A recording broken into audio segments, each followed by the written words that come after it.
This is the story of Xayah, the rebel. Deadly and precise, Xayah is a Vestayan revolutionary waging a personal war to save her people.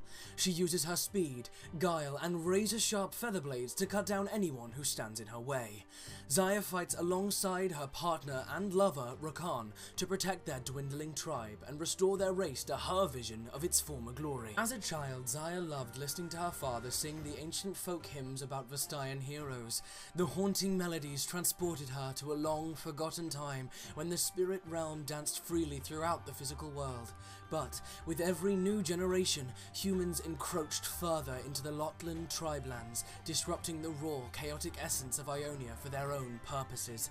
Unwilling to stand by and watch her kind fade, Xayah ignored the decrees of her people and set out to reason with the humans. She ventured into villages beyond her secluded tribal home and learned how little she knew of the outside world. A group of poverty-stricken villagers mobbed her, some of them trying to steal her feathers as priceless trophies. Others were fearful of her strange appearance and summoned the authorities, forcing her to defend herself. Xayah's attackers were soon taught the dangers of getting in her way, as she skewered them with her lethal quills. Dismayed, she returned home, only to discover that her tribe, including her father, was missing without a trace. An ancient Vestayan temple had been tainted by unnatural shadow magic, disrupting its connection to the spirit realm. Xayah destroyed the temple in order to dispel the corruption.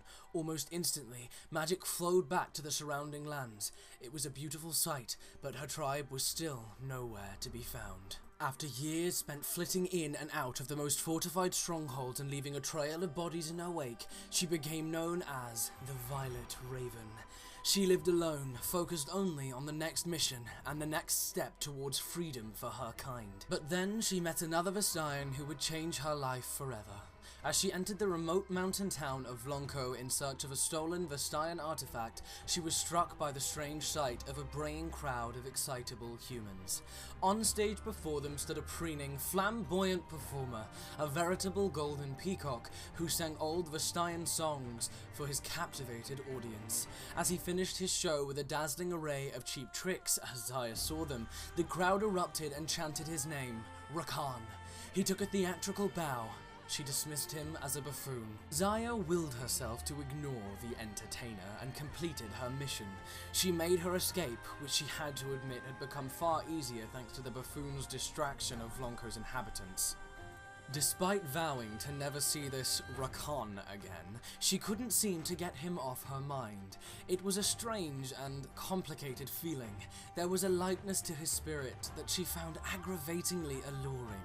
As she left town, Xayah was preoccupied by these strange thoughts, leaving her momentarily distracted to an ambush from a group of mercenaries.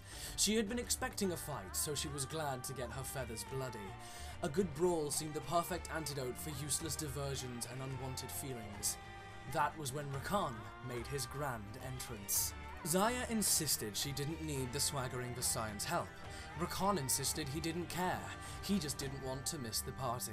Through the course of the fight, Rakan proved an unorthodox but surprisingly dauntless and effective ally.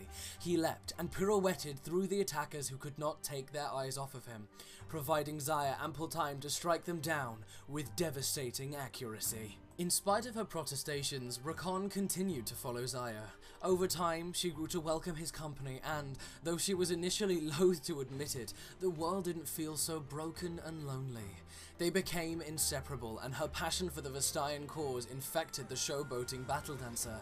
She has adapted to his free-spirited ways, utilizing the chaos Rakan creates as perfectly timed distractions.